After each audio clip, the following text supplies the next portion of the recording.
Hey guys, your boy Sean Bellamy back with a brand new episode of Jack of All Plays.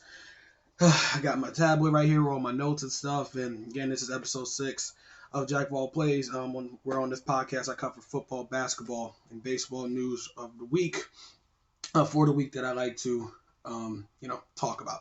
I know it's been a couple of weeks. I think it's been a month since I've released another episode. Been busy here and there, but again, I am back to it, and we have a good amount of stuff to talk about regarding, like I said, what happened with football, basketball, and baseball for the week. So let's get right into you guys. Again, it's episode 6 of Jack of All Plays. So start here with the Major League Baseball World Series. Came to a close last night. The World Series between the Houston Astros and Philadelphia Phillies came to a close Saturday night, yesterday, basically. The Houston Astros beat the Phillies in 6 games. Right off the bat, before I get to the Astros, I think Philadelphia Phillies, I think their fans have already said it on Twitter and other social media networks, that the Phillies really have nothing to be ashamed of. This is a Phillies team that made it in the playoffs from the wild card all the way, going through the National League and going on to get to the World Series against the Houston Astros. The Phillies have no reason to hang their heads about anything, man. They had a great season. If they can obviously build on this and go forward. I just get that out of the way for the Phillies. As for the Astros, this makes the second championship, and I don't know if this lasts 4 or 5 years for the Astros. I hope I said that right. Point is, though, they basically looking like a dynasty. And, of course, if you're not an Astros fan, you're pissed off right now. I'm not pissed off as a Seattle Mariner fan, but I know there's tons of fans throughout Major League Baseball and community that absolutely hates the fact that the Astros won because, again, this is their second championship. Their first championship, everyone remembers, obviously, is when they got caught cheating when their first title. Nothing really came of it. They didn't lose their championship or anything like that. So it will be always in the history books that they have 2 championships. Like I said, they just captured their second one yesterday. Jeremy Pena won the series MVP and became the third ever rookie to actually win the series MVP. He got a hit in every single game of the series, and I definitely think he deserved it. He played he had a great playoffs as far as throughout the playoffs, and definitely in the World Series. So again, I know fans are pissed off, but it is what it is, man. Again, as a Seattle Mariner fan, I should be more upset, but again, man, it is what it is. Regardless if you want to talk about them cheating and stuff like that, we can have that conversation. But in the end, dude, a lot of the guys that were cheating on that team, that Houston Astros team, is gone. You know what I mean? It's not like they won with the same people from that first championship team. That's one. And two, they end up winning again fair and square this one. There's nothing that everyone's said or called or anything like that. There's no rumor that they cheated this one. So, again, people could be upset all they want. But listen, man, you could just be honestly say, listen, they are a good franchise, man. The Astros won. And they may piss some people off of me saying that, but listen, man, they won the championship. So even if you don't want to say, oh, that don't count from the first one, they still won this one. So you can't deny how great this team is, man. So shout out to the Houston Astros, Dusty Baker, the manager for the team. And again, that is your 2022 World Series champs, regardless if you like it or not. So that is it as far as you guys with baseball. Obviously, more baseball news will come once the offseason kicks off and we have, free agent signings, trades, possibly, draft picks and everything. But that is basically it for baseball regarding the week. For college football, there was tons of upsets. But a good amount of upsets this week that definitely is going to shake up. By Monday, tomorrow, when the the rankings come out and everything like that, the playoff rankings, there's going to be a huge shakeup after what happened on Saturday. But let's get into it. The number 3 Georgia Bulldogs dominate the number 1 Tennessee Volunteers 27-13. Again, the Tennessee Vols was number 1 for the first time in, I believe, in team history. They actually was a number 1 seed, but number 1 team, ranked number 1. And they lost 27-13. The game was not even close. It could have been worse than this if Georgia obviously didn't lay off the dogs, but pun intended, once like the second half was getting underway, was starting to wind down. I think there was a point Georgia was up 24-6. I said on Twitter once this game started that before the game started, I was excited for this game. I thought it was going to be like an instant classic. These are 2 SEC heavyweights. Tennessee's been playing playing great. The quarterback was like a Heisman candidate. I really thought this is the statement that Tennessee needs to make. Especially, I believe, after they beat Alabama, I think a week or two ago. So this was it. This was going to basically solidify their chances to, getting into the to the playoffs. And the one thing that makes it bad for Tennessee is that loss against Georgia. They're both in the same division, the SEC.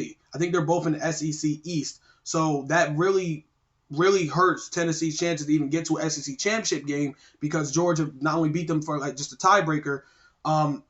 This will obviously not put Georgia up to thumb number one, and Tennessee will probably drop to maybe like 5 or 6 outside the playoffs. But they dominated, man. It just proves that the Georgia Bulldogs is the best team in the nation, regardless of what people may feel about their team. Listen, their defense is stout, great. I love watching Georgia Bulldogs play, man. They just play football right. They just play it the right way, man. Number 10, LSU upset the number 6 Alabama Crimson Tide 32-31 in overtime after the LSU Tigers won on a 2-point conversion. I believe in overtime, I believe it was the first overtime. Bama scored first. They kicked the field goal to go up 31 to I think it was 31. Oh my God, I can't count. Yeah, 31-24. It's 31-24. Then when LSU got their chance in overtime, they scored a touchdown, make 31-30. But I forgot the coach's name. Jesus, I'm sorry, guys. LSU's head coach basically said, you know what? Screw it. We're going to go for the win, and they did. They literally did, won on the 2-point conversion, and they upset Alabama. Now, this win right here, to me, is one of the biggest ones of the weekend. Probably the biggest one, because not only Alabama, like I said, already had a loss in their one-loss column, and had a one loss in their loss column after they lost to the Tennessee Volunteers. And it was ranked 6th. So Bama still had a straight map, straight path to get back to the championship, to the playoffs, in the spot in the playoffs. All you need to be is 1 through 4 to get in. And if Bama obviously would have won outright and, won the rest of their games and won SEC championship game, which is probably going to go up against Georgia, Bama was going to get in. Nick Saban, them dudes is going to get in. They're basically the NFC. They basically are the playoffs, regardless of what you want to say. But yeah, with that loss, that's their second loss of the year in a very bad timing. So now Bama is going to obviously be pushed back. They may just drop to 10 or 11, but there's no way you can make an argument that the Alabama Crimson Tide deserves to be in the playoffs. They're probably done for the year when it comes to trying to go for a national championship. And it's funny to me because now I see people on Twitter and everything saying this is why we need the 12-team playoffs. It's funny how everyone doesn't believe we need an extended playoff bracket and thinks to stay 1 to 4 when it's about Georgia or Bama or, basically about the SEC. But as soon as one of people's SEC's darlings or favorites like Bama lose, and now they're officially going to be out. There's no way Bama gets in now at all without any type of bias, anything. You can't put Bama in the playoffs. Now everyone wants the 12-team playoff extension. That's why I told people. This is why I think the 12 playoff thing is a good idea for situations like this, because Bama would still have a chance to at least get in and compete for a title, regardless of what people will say, oh, well, they got 2 losses here and there. Bama's resume is probably better than a lot of other teams' resume, even with 2 losses, but you obviously can't just throw them in there with 4 teams when there's other teams that are deserving. TCU, regardless of what people want to say about TCU, they're undefeated, ranked 7.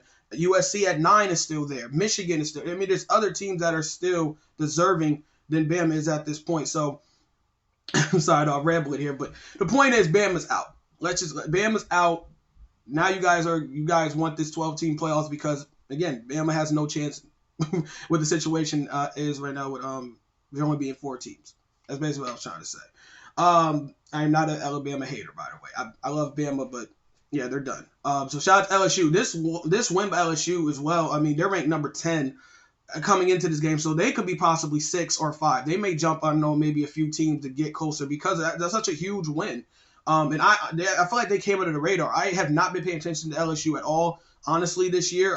But I didn't really expect them to beat Bama. I did not. So sorry to the LSU Tigers community, their fans, but man, it's a huge win and huge loss for Bama. Definitely shaking up the playoff picture and all the other stuff. And the last upset, you guys, I wanted to talk about is the number 4 Clemson completely getting dominated by the Notre Dame Fighting Irish, 35-14. This game it seemed like it was over as soon as it began. This loss hurts Clemson a lot because their resume is really not that impressive. And being ranked 4 against an unranked team and getting beat the way they did, they was on the road. They were on the road against Notre Dame. It's not an easy place to play at, but it's still kind of excusable how the Clemson how played, man. They got outplayed from every facet of the game, from offense, defense, special teams. Yeah, they got dominated. So I think this loss right here with Clemson will definitely, especially with LSU beating Bama. Like I said, TCU still undefeated. USC ranked 9, everything. I think this knocks Clemson possibly like 12 or 13. So this absolutely takes them out of the playoffs. I mean, something crazy could happen. They could still get in. They're still probably going to compete for the ACC title once the conference championship games begin later on in the season. But right now, I think Clemson is absolutely out. This loss will definitely drop them out of the playoffs, at least when Monday rankings come out. Like I said, they came out when the official college football rankings for the first time was released, I believe, last Monday. They were 4. And like I said, they came to this game 4, and they got completely dominated by Notre Dame. And there's just a part of me, just a tiny part of me, that I think the NCAA committee doesn't like Clemson. So any excuse to probably try to keep them out would, not say excuse, because in this case, there's no excuse. They got their ass beat by Notre Dame. So they don't, they don't deserve to get in. But it seems like any reason, I always felt like, fans and the committee, any reason that Clemson doesn't make it, they'll be happy. So there's your reason. I mean, you can argue that they don't deserve to be in after that. Again, I would be surprised if they still be ranked in the top 10. After this, I really believe they'll drop to like maybe 11, 12, 13, which is not, like I said, it's not impossible to try to get back in the playoffs, but it definitely makes it harder with the season winding down. I believe we're already 9, 10 games in at this point. So the season's definitely getting close to ending, and again, losses like this is just the wrong time. It's just the wrong time to lose games like this. So that was it, you guys, for college football news. There's other, again, games that, of course, happened this week, but those 3 were definitely the biggest ones. Like I said, that's going to shake up the college football playoff rankings once, like I said, they are released. Moving over to the NFL, the Philadelphia Eagles improved to 8-0 after beating the Houston Astros. I forgot to grab my paper. I'm going to grab my paper in a second, give you guys my picks. I believe they're on the bed. I did actually forget to pick my games for this week, but I'll probably pull it up on my phone, not my paper. But yes, the Philadelphia Eagles. My Philadelphia Eagles did improve 8-0 after beating I actually put Houston Astros. Oh my goodness, we beat the Houston Texans 29-17. Obviously, you see it behind me. You see the Eagles poster, stuff like that. That's my girlfriend, a Steelers fan. That's why it says house divided. But I'm super excited talking about this. My Philadelphia Eagles officially has their best start in franchise history. As I read on my tablet, the Eagles beat the Texans on Thursday night, like I said, 29-17. The Texans actually gave the Eagles a dogfight in the first half, where it was 14-14 at half. The Eagles did have a chance to go up 17-14, but Jake Elliott missed I think it was wide right. He missed a 51-yard field goal. It just felt like we were going into that game. I told people laughed at me that, look, man, we should not take the Texans lightly, anything like that. Yes, their record says coming in that they was 5-1 or whatever. They're obviously not a good team. They're dealing with their rebuilding and stuff like that. But I still respect Lovie Smith as a coach. And I definitely they play hard. It's not like the Texans just give up when they're out there. They play hard. So when we were in the dogfight with them early, going in the second half, I'm not gonna say I was, not surprised. I still thought we was going to take care of business in the first half, but it definitely got a little worrisome after the first half. Like I said, it was tied 14-14. Rookie running back from the Houston Texans, Dameon Pierce, was absolutely killing my Eagles on the ground. I think he had like 120, 130 yards, but he was gashing the Eagles. Absolutely freaking gashing. Dudes was not tackling. It's like they didn't want to touch him. This dude was running over players. Houston Texans have a really good running back. I think he's second in the NFL actually in rushing behind Derrick Henry. So shout out to Dameon Pierce. But again, Eagles did run away the game in the fourth quarter. Jalen Hurts made some good plays. Dallas Goedert was definitely effective. You got Gardner Johnson. He was the safety for the Philadelphia Eagles. He had a huge interception. A.J. Brown had a touchdown. Miles Sanders ran the ball. It was just second half. The Eagles played way better. Let's just say that they did in the first half. And again, they won 29-17. So of course, when that happens, and it's happening every week. If you follow the NFL, you know this by now. If you're an Eagles fan, you know this by now. Every time the Philadelphia Eagles win and extend their undefeated streak and all this other stuff, everyone's now coming at us saying our schedule's too soft and we haven't played nobody. All this crying BS that I personally don't care about. You guys just heard what I talked about before I got to the NFL. I was talking about the college football. And the difference between college football and NFL for people that like to come at the Philadelphia Eagles schedule is this. In college football, you pick your schedule. You pick the opponents as far as, besides your conference opponents, the conference opponents already set because Obviously, they're your conference opponents. You have to play your conference. But as far as non-conference games in college football, you get to pick your schedule and kind of decide how difficult you want it to be, which helps you in the end try to make a case for a college football playoff spot. NFL is not like that. they don't let you pick your opponents. I'm sorry that, and I don't know why I'm apologizing. We're not going to apologize for playing the teams that are in front of us. The Eagles 8-0, go cry about it, go cry to your mom, go run into a wall, but I don't care. And it's funny how people talk about that because the Eagles have the 12th, I think this is like the 12th, their schedule's ranked 12th in the NFL coming in the season. So it's not like we had the easiest schedule on paper. And again, I get it. When you see these teams we're playing, they're struggling, they're going through this. Dude, we're doing what we're supposed to be doing. You're supposed to be beating the teams in front of you. That's it. I don't know why people expecting Eagles fans or the Eagles in general to not feel like we can't be happy about being undefeated. Also, if you actually look at the way that the Eagles players and Nick Sirianni, the coaching staff, has carried themselves, they'll tell you every week they haven't accomplished shit. They haven't accomplished anything. No Eagles players running around here saying, bro, we're going undefeated, we're going to the Super Bowl. Nobody's saying that. They're probably talking to it amongst themselves, but they're not out in the public making light of all this and saying, yo, man, this is so great, man, we're dominating everybody. They're not. You listen to Jalen Hurts, you listen to Nick Sirianni, they always say it. Yo, we want to be 1-0 every week. I think their motto is, or the thing they like to say is, the best thing about being 8-0, you got a chance to go 9-0 next week. That's all that matters. I'm not going to say that as an Eagles fan saying we're going undefeated. I'm not going to say as an Eagles fan we're going to the Super Bowl. I take everything week by week. I just want us to be 1-0 for that week. And it has happened for 8 games now. We've been undefeated. We've been 1-0 every week. I don't know what people want us to do. And the other thing, too, about our schedule, the Eagles, I wrote this down on my tablet, the Eagles have beaten 2 top teams in the NFC. The Eagles obviously is number 1, but then behind them is the 6-1 Minnesota Vikings, and the 6-2, I believe 6-2, 5-2, whatever, Dallas Cowboys. Like, we beat 2 of those teams.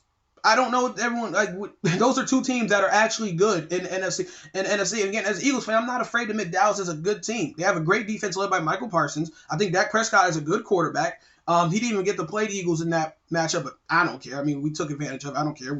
They had Cooper Rush out there, so do what we had to do. But still, the point is, it's not like it doesn't get, we haven't beaten no good teams so far. That doesn't make sense. It's not our fault these other teams are playing like shit. We did what we're supposed to do. You beat the teams that are in front of you. Next week, the Eagles take on the Washington Commanders. The Washington Commanders have won, I think, 2 straight, and they're 4-4. That's an NFC division game. NFC East division game. The NFC East in general is a really good conference. I mean, division. Jesus, I'm sorry. You can tell I'm staying on this way too long. You know what I mean. The point is, regardless you think I'm being biased or not, the Philadelphia Eagles, don't be mad at us for just handling business. If it was your team that was 8-0, you wouldn't give a damn about none of that. Dude, you're winning. And I hope we continue to be undefeated, like 10-0, 11-0 at some point, because then that's just a great chance to keep, going.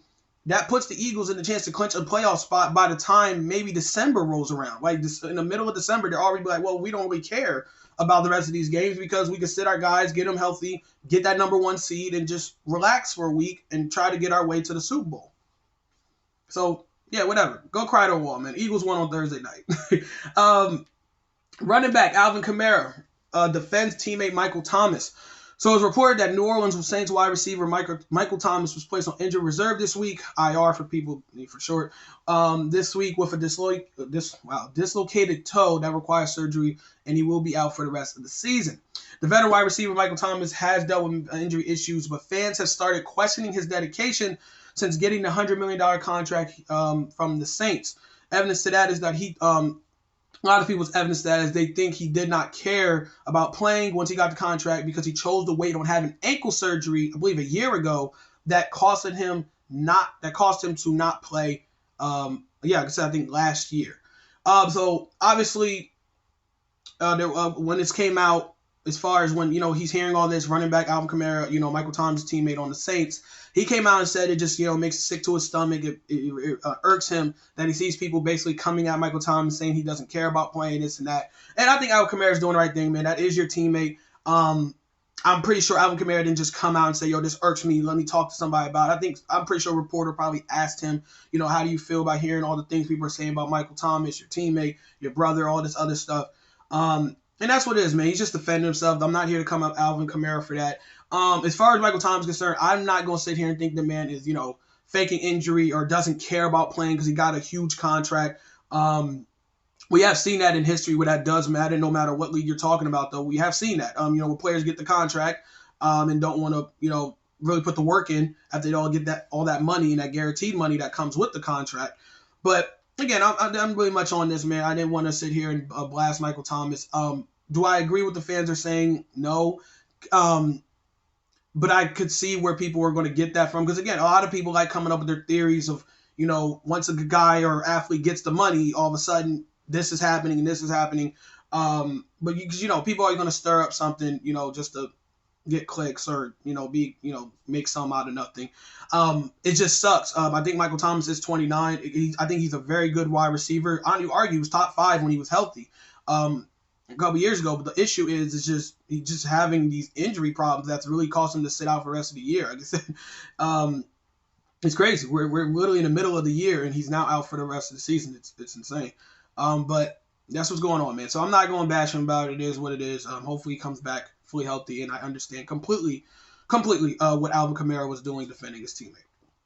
Running back Jonathan Taylor out today against the New England Patriots. Head coach Frank Reich said that Indianapolis Colts star running back will not play due to an ankle injury.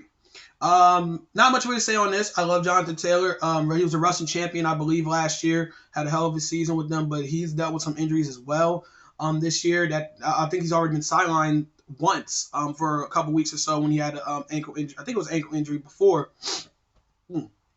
Excuse me. But there's not much else we go on this. Sam Ehlinger is the Colts quarterback at this time because they already benched Matt Ryan. The Colts, to me, is one of the most disappointing teams of this year. I definitely probably put the Las Vegas Raiders as number 1 as far as disappointing because, the Colts suck.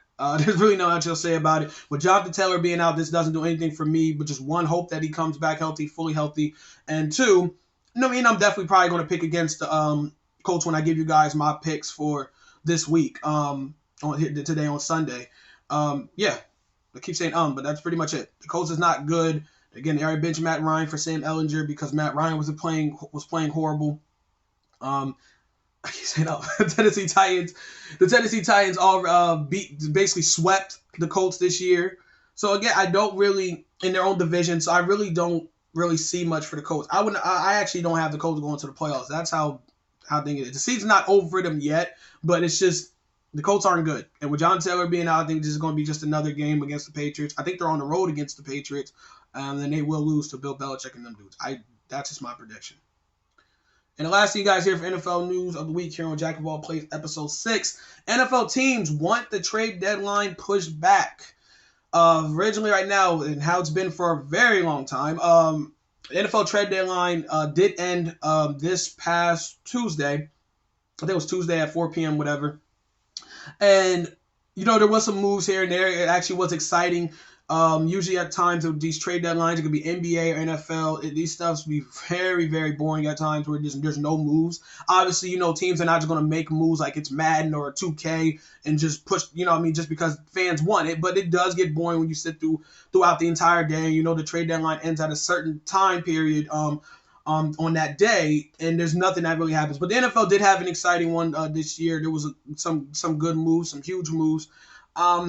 And the NFL Commissioner, Roger Goodell, was contacted by NFL teams asking if the NFL trade deadline could be ended on week 12 instead of week 10. So like I said, right now it's week 10, but it will be pushed back a couple of weeks to week 12, which I think some fans I've read comments and their opinions is that they believe this would be a cool idea, nice idea, fun idea, because it gives teams extra, a couple weeks because by the time week 10 comes around, let's just say right now it's in week 10. When week 10 comes around, some teams already kind of know their fate. You're either a playoff contender, and you're like, okay, we can make a move here or there to kind of push us to be Super Bowl contenders, a chance at the Super Bowl, or you're a rebuilding team that kind of says, we had expectations, but not that much. Let's be a team that's going to sell and probably trade off key players that we don't need just to build for draft picks and build for the future. Week 10 is usually by that time you can probably tell with some of these teams. But sometimes some moves can't get done, and some, discussions and phone calls between GMs and owners, whatever, just can't get done on that time for the week 10. I think some people think it's just too fast, and they giving a the NFL teams another like a 2-week period, a 2-week extension to do that, I think would really help out NFL and definitely would give us some more, better chance at some crazier things happening. Because by week 12, you should definitely know where your team stands. If they're a playoff contender, Super Bowl contender, or they are just a team that wants to build for the future, you should definitely know by week 12. Which I think would be pretty. I would like that. Now, some fans think that if they do this, they might have to add an extra game. I don't know about that. They already play 17 at this point. We already added another week on from originally being 16. So I don't know. I don't know if I see NFL adding another game to push for week 18. Maybe that's what they would need to do to give an extension to 2 weeks for a trade deadline to end. But I don't know. I know I'm all for it. I'm not gonna get all to the stuff that you have to do to get it done. I personally would be pretty excited if they did extend it for 2 weeks. But that's it, you guys. As far as NFL, I'm getting one piece of news here from NBA. Not a lot is going on in the NBA before I give you guys this Klay Thompson news from Golden State Warriors. Because again, the season kind of just started. I think teams only play like 7-8 games at this point. Milwaukee Bucks is 7-0 right now. They're 8-0, whatever. They're playing great. Giannis being Giannis. The Cleveland Cavaliers look like a good team. The Golden State Warriors are struggling. I mean, again, it's early. I'm not going to get much on it. Very much else really to say. The Utah Jazz is surprising people, I think, with a 7-2 record. I think they're 7-2 or 6-2. This is a team everyone thought was going to be tanking for the future. And, I mean, again, it's early. They can decide to tank, turn around the corner. Russell Westbrook, my favorite player, he's coming off the bench for the Lakers, and he's actually playing very well. He came off a couple days ago, a 28-game performance. So, I don't know. There's really not much else to talk about. There's injuries, here and there. There's health and safety protocols. I think Rudy Gobert for the Timberwolves had to go with health and safety protocols. But again, it's very early. There's no trades, nothing crazy going on NBA besides the whole Kyrie situation and the anti-Semitic, I can't talk, comments people believe he made or, didn't make, whatever side you're on with that. And he's suspended, serving a 5-game suspension without pay. Then the Nets came out and gave him some 6 things to do list. He had to basically things he had to do to even rejoin the team after the 5-game suspension. So that whole thing is still going on. You constantly hear about it all over Twitter, all over everywhere, man. It's just this shit is really getting out of control. But that's pretty much it for NBA. But like I said, if I just had to throw it all together.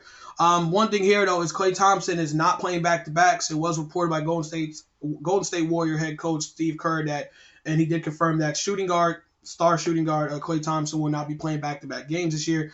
Not really that surprising. You talk about Klay Thompson just in general. Last year, he didn't play back-to-backs after coming off his injury. I don't know if it was injury. I think it was injury that sidelined him a year ago or something. Point is, he didn't play back-to-backs or whatever. So it's not really that surprising at all. The only thing it sucks because hearing that is, I know the Warriors is doing this for good reason, just trying to keep him healthy and all this other stuff, and just keeping him good by the time when the season really starts to pick up.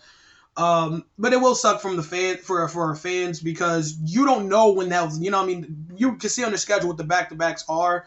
But if you had an idea, if you had a chance to maybe get off work, schedule work, hey yo man, Klay Thompson's coming to my team city this week, and oh man, I want to see Klay Thompson and Steph Curry, the Splash Brothers, go. But then you realize it's a back-to-back. You're like, oh shit, okay, Klay may not even play that game. Steph may not even play that game. You know what I mean? It's going to happen throughout the year. It's not surprising at all. For some time now, NBA teams and coaches have decided to sit their star key players down for back-to-back when there's back-to-back games or they got a good amount of games throughout the week. It don't have to be back-to-back. Sometimes they just sit their guys down. They decide they're not going to play. They call it load management, obviously, for people that don't know. And it's understandable. I will see if I'm trying to see it on the NBA team standpoint. You're just trying to keep these guys healthy and upright because it is a very long season. But on the other end, it does suck for the fans. I understand from a fan standpoint because, this could be a game that you wanted to go see. You want to see Steph Curry. You want to see Draymond. You want to see Jordan Poole. You want to see Klay Thompson. You want to see these guys. And they might not even play against your team because it's a meaningless regular season game. Which, again, that sucks. I hope that because I'm planning on going to an NBA game next year. I hope that but I'm pretty sure by January that's where the games obviously should be picking up, but it still won't stop some of these teams, these coaches from sitting their key players down. I actually forgot. Holy crap! I'm gonna go back to NFL real quick. Sorry about that, guys. I forgot to give you guys my pick for this week, this Sunday if I can find it. And here we go. Starting here with the Buffalo Bills and the New York Jets. Buffalo Bills are 6-1, and the Jets are 5-3. This is a huge AFC East division game. I'm gonna pick the Bills though. I think Josh Allen and them dudes are just too nice. Stephon Diggs and them guys, Von Miller and the defense, all that stuff. The Jets are playing decent right now. I just don't trust Zach Wilson down the stretch. I'm not a fan of Zach Wilson. Not saying I don't think he could be a good quarterback. I just don't think he is good right now. And I think the Jets, they might need to lean on their running game and their defense if they want to. Well, obviously their defense to really shut down Josh Allen and the Buffalo Bills. Chargers 4-3 on the road against the 4-4 Minnesota Vikings. 4-4 Atlanta Falcons. Sorry. I'm going to go with the Falcons here. I think the Falcons is going to pull off another surprising win. I wouldn't be surprised if the Chargers with Justin Herbert and them dudes do beat the Falcons. I think the Chargers coming off a bye this week. But I do think the Falcons at home, Marcus Mariota's playing well. Cordell Patterson just got taken off IR. He's supposed to play today. I think and their defense is solid. I think the Falcons actually pull off the win against the Chargers. There's that Colts game I was talking about, the 3-4-1 Colts on the road against the New England Patriots. Right off there, I'm just going to pick the Patriots. I just don't think – I told you, with Sam Ellinger at quarterback for the Colts, he's still, getting his sea legs under him. And the Patriots actually have a solid team. Again, they're on and off here and there. But Bill Belichick coach team, I think the Patriots will beat the Colts. Probably by a decent margin. It might be a close game, but I think the Patriots beat the Colts. The 5-3 Dolphins on the road against the Chicago Bears. This is a weird one. I'm going to go with the Dolphins because the Bears' offense, it seems like they're starting to let Justin Fields be a quarterback and let him throw the ball down the field these last couple of weeks. He's done well these last couple of weeks. They just got Chase Claypool from the Pittsburgh Steelers, which I thought was a good trade by for the Chicago Bears. But they also lost Robert Quinn to the Eagles in the trade. And they also lost Raekwon Smith for their star linebacker as well in the trade. So I think the Bears defense is in trouble.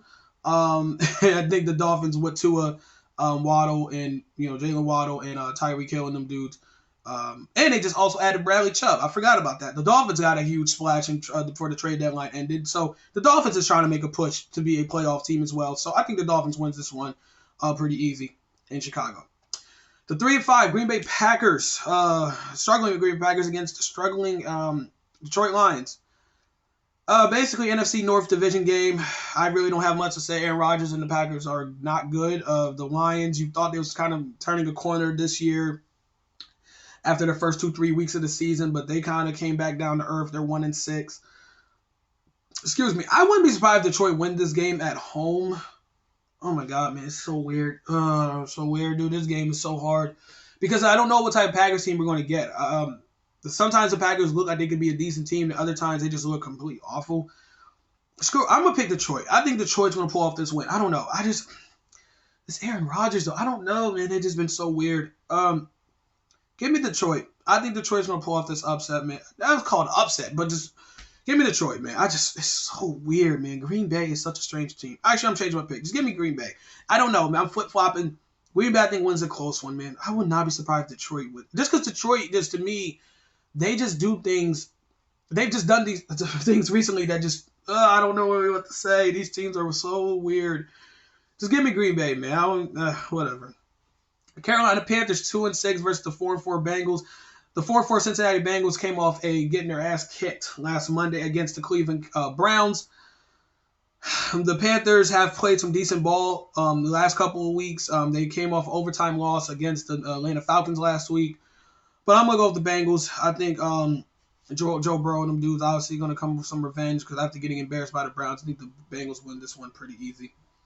The 2-5 Las Vegas Raiders versus 2-6 Jacksonville Jaguars. I'm going to pick the Raiders. I told you guys earlier, I think they're one of the most disappointing, if not the most disappointing team this year with all the talent they got. And Carr was supposed to take a step forward as an MVP candidate. Yeah, the Raiders, man. If they win this, I'm completely off of them as far as the season. Their season is done. It's basically at this point it was like it's Kansas City's division to win at this point. With the Chargers coming behind, the Broncos is a mess with Russell Wilson. Them dudes, don't get me started on that shit. But the Raiders, they were supposed to be that team. If it wasn't going to be Kansas City, if it wasn't going to be the Chargers, the Raiders were supposed to be that team, and they have absolutely crapped the bid. So if they lose this game against the Jaguars, I'm going to pick them against the Jaguars. I don't know why. I'll pick them because they're in desperation mode. In desperation mode, we'll see what happens. Sometimes it does cause you to play not well, but I think the Raiders understand their season on the line here. They'll win this game against the Jaguars. 6-1, Minnesota Vikings are on the road against the 4-4 Washington Commanders. Ever since Carson Wentz got hurt, it's been sidelined. The last couple of weeks, Taylor Heinicke, the quarterback for the Washington Commanders, has played really well.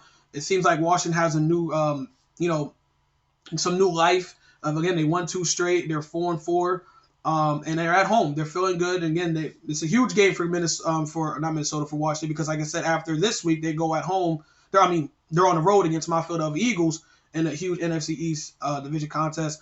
I'm going to go with the Minnesota Vikings, though, man. The 6-1. I know it's on the road, but Kirk Cousins, Justin Jefferson, and these dudes, they have been playing lights out. They are clearly behind the Eagles, the second best team in NFC. So I think Minnesota Vikings do continue their great play and moving forward is trying to, like I said, stay on the Eagles' tail for that number 1 seed.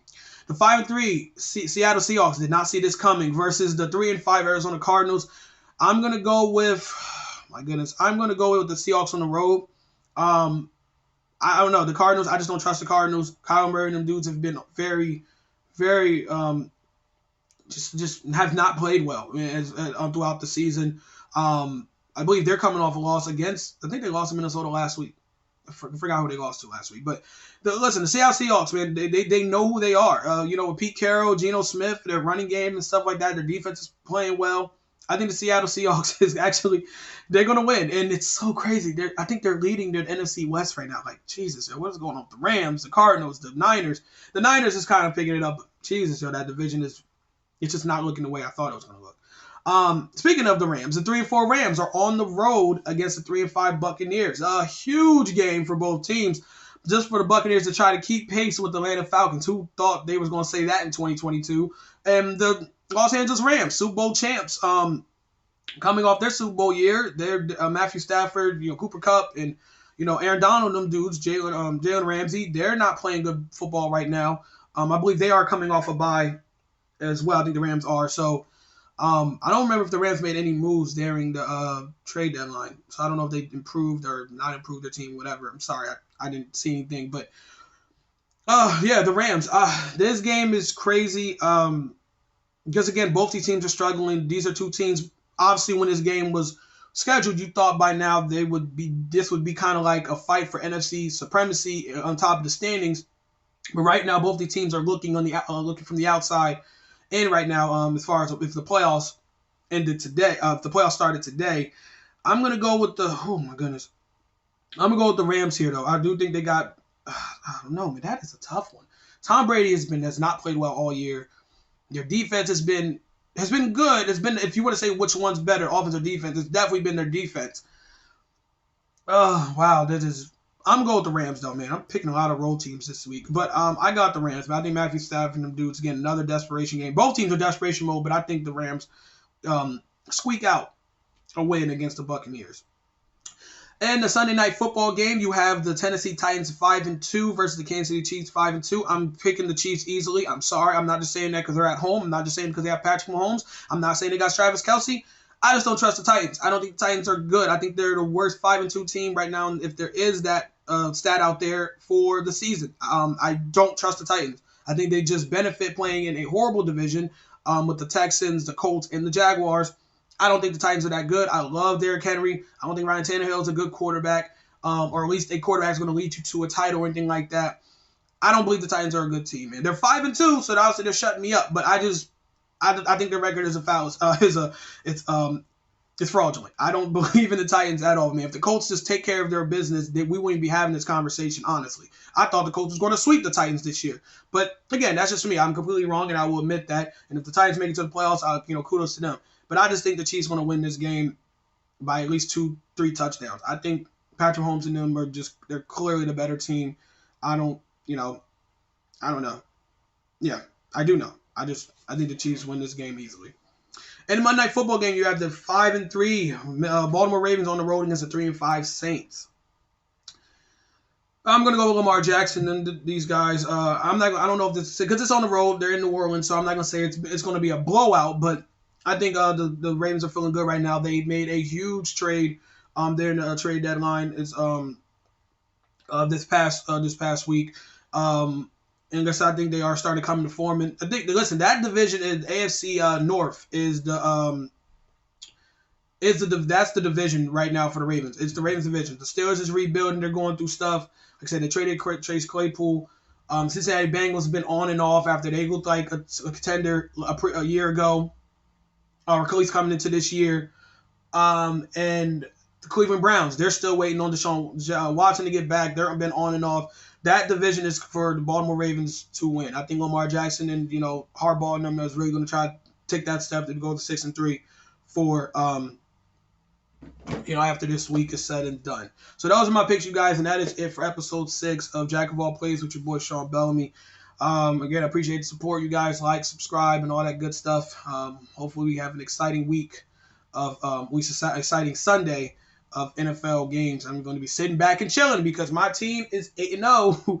My team is 8-0, and we play on Thursday. That's the one thing I like about Thursday games when your team wins on Thursday. That's it. I don't have to worry about nothing else. I get to sit back, put my feet up, and watch the rest of these other teams try to kill each other for a win, or at least stress themselves out for a win. We get to just sit back and chill and wait till next week. But that's it, you guys. I am out. Peace.